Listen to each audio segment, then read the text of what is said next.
I'm in Rio now, and this is not really the Zika ground zero. It is the ground zero of the Olympics. It is the home of a whole bunch of unfortunate sort of Olympic mishaps. But it is not the main area where the Zika mosquito is plaguing the local population. And I was actually up in northeastern part of the country for a little over a week. It's a place called Pernambuco State, the big city of Recife, which did play host to some World Cup games a few years ago. And the reason that Zika is there is not by accident. It is the poorest part of this country, among other things. And the biggest thing I've learned about Zika is not an equal opportunity biter. I mean, so often I find, and I'm not a doctor, but I do occasionally cover global public health stories, and it often seems in the U.S. that the American public learns about one epidemic, let's say Ebola, the most recent big thing. We learn about the peculiarities of it, the ways in which it's a unique disease, and oftentimes, it takes a considerable effort for us to learn about it.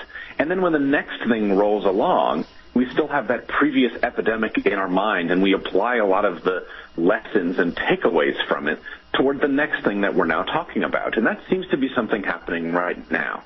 Ebola was an equal opportunity disease. You could be at the Ritz-Carlton in West Africa, if such a thing exists, and you could be just going about your business and you think you're away from the fray of the disease, and then, your bartender hands you something and suddenly you're infected because it's moved through sweat or saliva or something else, and now you've got it. Zika is not like that at all.